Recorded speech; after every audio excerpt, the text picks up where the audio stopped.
All right, this is the recap of the workshop that happened on Tuesday, the 25th at the Learning Support Service Building. There were a few parents that showed up, so we decided to recap it for everybody to let them know what's going on. First off, the material was not provided to the board ahead of time. Well, it was 5 minutes before the meeting actually started, and the department heads didn't even receive the material. So they were asked to speak in the middle of the meeting about their organization portion of the business, and they didn't even have a copy, and they had to ask neighboring people around them for a copy. So I thought that was very disrespectful and inconsiderate that they didn't get a copy.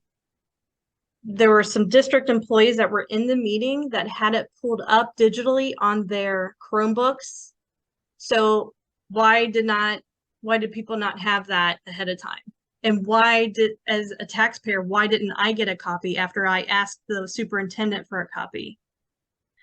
Oh, Karen, you remember when Carolyn mentioned something about HR being too large, so then she's going to go visit and evaluate their department? And they seemed very offended when Carolyn told them that she had experience in HR, not just with a small company, with a very large company. And she felt that theirs was rather large for what they're doing. And they became very offended by that. So they agreed that she can come and visit their department. So kudos to her for pushing back. Yeah, I'll be interested to see what her findings are. Yes. And then there obviously needs to be more meetings scheduled regarding this topic because they haven't even talked about budgets. So they have this meeting and Turner has figured out what positions to eliminate, which ones to promote, which ones to change titles and descriptions, but they haven't even talked about a budget. Wouldn't you want to talk about that before you even talked about a reorganization? Exactly. And I kind of felt like that was our current United States administration. I mean, they're spending money without knowing what their budget is or whether there's even a need. We're back to that again. It's like they think that they need another body in there, but there's no data for evidence of that. Agreed. And then no budget is discussed because they want to raise your taxes. They want to raise your taxes. Yep. That's exactly what they want. I think that's why they're trying to rush it, because they said by August they want to have it wrapped up. Did I hear that correctly? Yes, you did. They hand them a 3-inch binder full of data 5 minutes before the meeting and then say, well, we'll have follow-up meetings. Well, there they are presenting what they want to do and positions they want to add because they want to grow admin, but they don't want to provide actual data for the need like you described. So after that meeting, I don't feel like there was really clear direction. Obviously, having a financial budget meeting needed to be number one. And they weren't clear what was mandated by state versus federal. I just feel like they've been spending because they had all these ESSER funds and grants and title money, and now they're not going to have it. So they're scrambling because they're going to have to let people go because they did not plan accordingly. Yeah, they didn't plan for the massive unenrollment that they had. So the new plan to keep up with this charade when they lose ESSER funding is they're going to raise your taxes. The main thing that bothered me is that only one board member mentioned academics and how the reorg was going to benefit the kids. Only one board member brought it up. And actually that was related to getting an aide for the nurse, because apparently they have one school that has 6 fragile diabetics and the nurse is overwhelmed with just maintaining and keeping them alive. And that was the term she was using. We're worried about getting people in the district office when we need people just to keep our kids alive in the school buildings. I think the teachers should be offended because during the pandemic, when they needed help and people were calling in and were sick, the central office employees did not step up to help inside the schools. So to add more to the central office and admin positions, they're not truly helping inside the schools. Well, that was kind of one of the things Turner was pointing towards too, was having a career pathway for promotion. Well, they've got to quit promoting. Our district office is becoming more employees than the schools.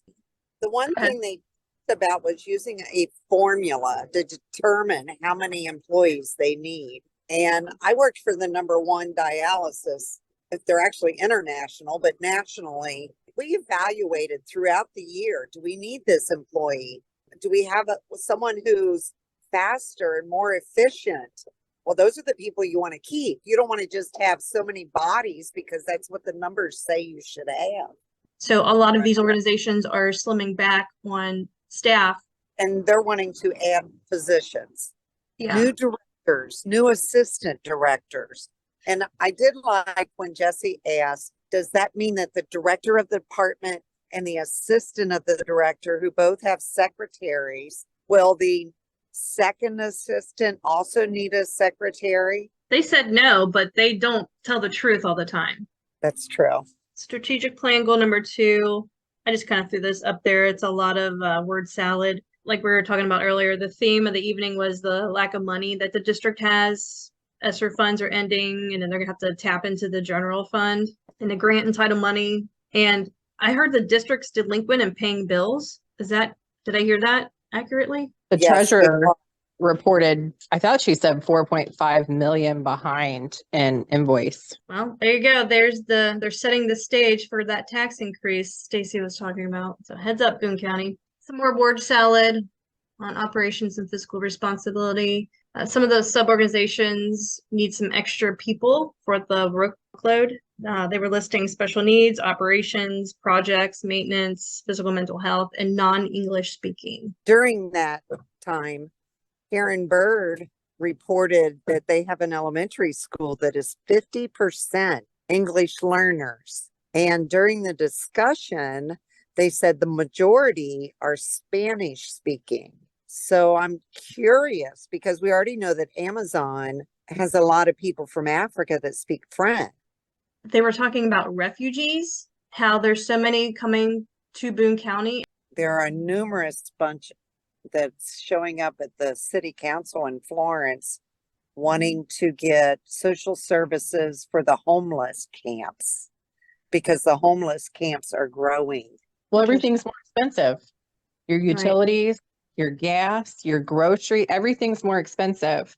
Like you said, families are cutting back. Families are budgeting differently because of what's going on in the economy. This particular government entity, known as the schools, feels like there's just an endless supply. We'll just take more from the people. Again, for that meeting, because they are going to have a meeting to raise your taxes. We need 3 school board members to vote no.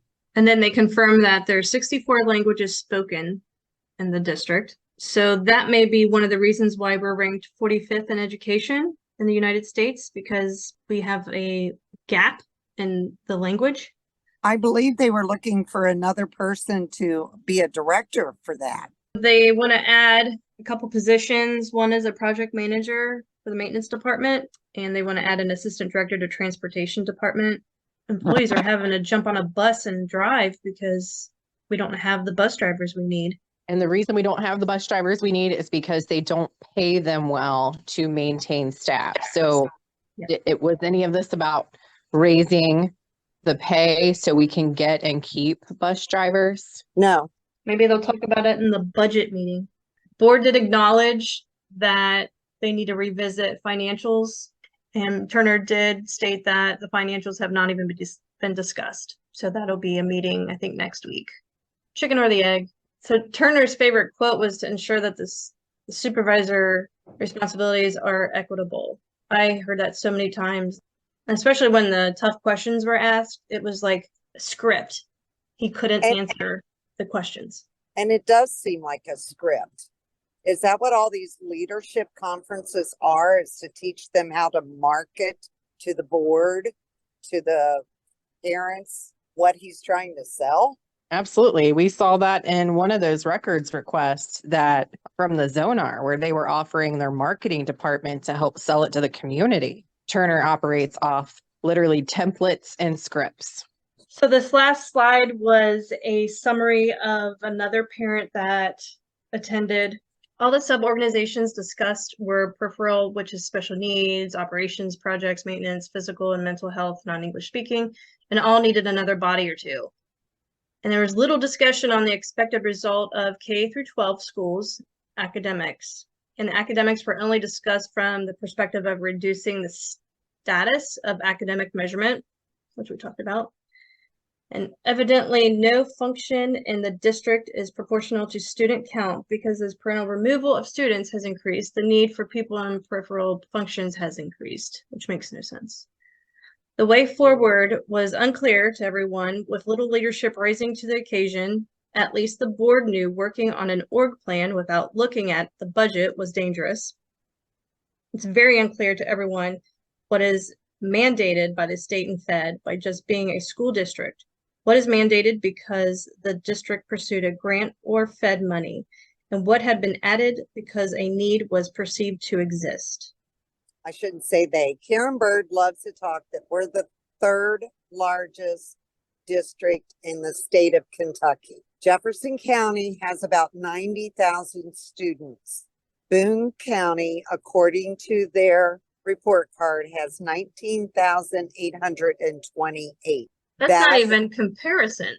And then if you look to the schools that are underneath Boone County, they're within 1,000, 2,000, and 3. So when they like to say we're the third largest, we're not much larger than the following people behind us. I think it's sad there's little to no focus on our students and teachers, academic achievement. The bus drivers need to be paid more. Like the things that are the real issues and what we really need to be working on and focused on is not the focus. But yeah, I didn't see anybody taking any note. Who's going to recap? They want to raise your taxes. Do you think people will pay attention now? I've sat through an organizational meeting in the past with Randy Poe, and it was the same thing. Oh, yeah. That's when he added a second secretary to the superintendents. He added a fourth superintendent. And somebody who worked in central office had made the comment that he needs all this additional support because he's never in the office.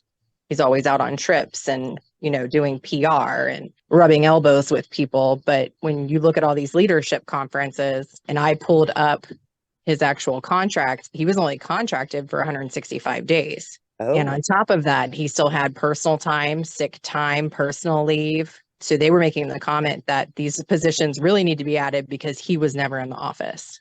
He had to start his Northern Kentucky Education Council, where he's president now. Good point, Karen. So the strategic plan is all about how to get Turner to the next level and how the taxpayers are going to fund that. Education needs to be on the incline instead of the decline that it has been for over a decade. Well, and the community needs to pay attention because the agenda, again, is to remove state testing, and that's so that you can't track the fall of education. We were already in decline with our scores before the pandemic. And then the pandemic came and it's going down. They skipped a year of testing. Now they want to completely do away with it. So the community doesn't have measurements to look at to hold them accountable. And that was something that the Bluegrass Institute reiterated to us in one of our past podcasts, that they're changing the standards. They're lowering the standards to make it look like the students are doing well. Well, and there's such a focus on mental health. Exactly. Let's talk about why mental health is such a focus. They're seeing more disciplinary reports than they've ever seen. You spent almost 3 years lying to children, scaring them to death, making them wear masks, not go to school. All of it was lies. A lot of these kids are realizing this. If I were a teenager who have gone through these things, there's not an adult in the building I would trust, and I would be very angry. So I understand that they're having these issues, but part of that comes with responsibility and accountability and admitting when you're wrong and saying you're sorry. and making things right with people. They had an actual mask expert speak to them at a school board meeting in 2021. The man who actually wrote the OSHA masking standards for the CDC and OSHA stood before our school board and told them the requirements around masking for them to even be effective, and that the masks that they were using and what they were doing to these children was harmful. He testified to them the truth around the whole masking agenda, and they completely ignored him and kept the masks on our kids. That did not get dropped until our legislatures went and passed a bill saying that they could no longer require that it was up to the parents. They were forced to do that. So just think about that. They weren't going to move on it until they were made to do so, even though an expert spoke before them. They kept your kids in masks, knowing it was wrong, it was a falsehood, it was a lie, and that they were harming your kids. They did it anyway. They do that with everything.